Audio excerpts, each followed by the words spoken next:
Hello, Year 5 and 6.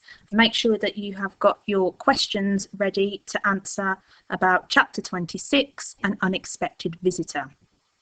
Edinburgh, June 1897. Lucian Silver's Emporium was the talk of Edinburgh and far beyond. There were days when the shop was so busy that he barely remembered a face, the stream of customers becoming a blur of smiles and compliments. But on the first anniversary of the Emporium's opening, Lucian was introduced to a face he would never forget. He had placed an advertisement in each of the city newspapers announcing that entry to the Emporium would be free. On the day itself, Silver sat at his desk near the red velvet curtain, nodding to passing customers. Many of them commented that it seemed impossible that so many wondrous rooms could exist in a stick-thin little shop. Near the end of the day, someone approached the desk. At first, Lucian did not look up from his book, but then he heard a familiar voice, deep and firm and cold. "Hello, Lucian." Vindictus Sharp had not aged a day since their last encounter in the rainy Edinburgh graveyard. This did not shock Lucian. In his travels, before he had settled back in Edinburgh, he had discovered layers of magic that were hidden to all but a select few, magic that could unlock the mysteries of life and time and the universe. He was more certain now than ever that he knew the secret to Vindictus Sharp's long life. Sharp was stealing the future from innocent people, stealing time and adding it to his own life. Lucian stood. He had been waiting for this moment for a long, long time, to be able to rub his success in Sharp's face, to show him how wrong he'd been. He had actually stayed awake at night, imagining exactly what he'd say if they ever crossed paths again. This was the chance. Something shifted behind Sharp. He moved aside, and Lucian's eyes met those of a second person. All thoughts of Sharp were lost. The young woman was perhaps a year or two younger than Lucian. Her skin was fair and freckled, and her hair fell in tumbling red curls over her shoulders. "This is Michelle, my daughter," said Sharp. Michelle held out a porcelain hand, and Lucian kissed it. As his lips touched her skin, the air in the room seemed to shiver and crackle. Lucian pulled at his necktie. "Pleasure to meet you. I don't recall your father ever mentioning a daughter." Sharp sat on the edge of the desk and began examining one of Lucian's fountain pens. "There were a great many things that I did not mention. Michelle has been in boarding school most of her life. I travel the world, and that is no way for a young girl to grow up."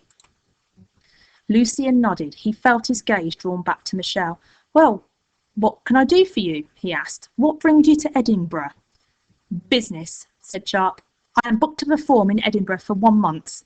Word of your work has reached me from the Magic Committee." At this he glanced around the shop. "I could not resist stopping by for a peek." Lucian smiled.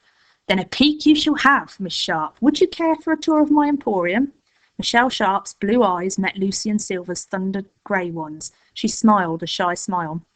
"I'd like that very much, Mr. Silver," she said, and so Lucian led the way, taking great delight in Michelle's amazement, using every opportunity to remind Sharp how the idea for the Emporium was born in the very same notes he had dismissed as nonsense. 2 hours later, when the tour was complete, Lucian watched Sharp and his daughter stride down the narrow street. He was sure of 2 things. Number 1, he had surpassed Sharp in every possible way.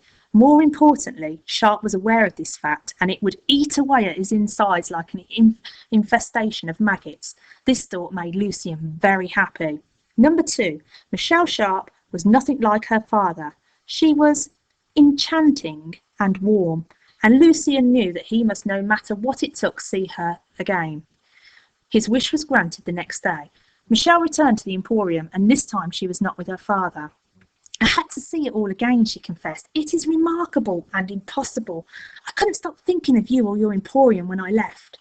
They walked the shop's ever-growing number of corridors, Michelle's laughing in delight when rain began to fall in one of the passageways.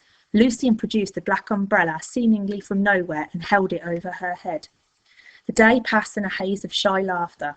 As she left, Michelle gave a lopsided smile. "I don't think my father likes you very much," Lucian breathed in her words. "The feeling is mutual," he said.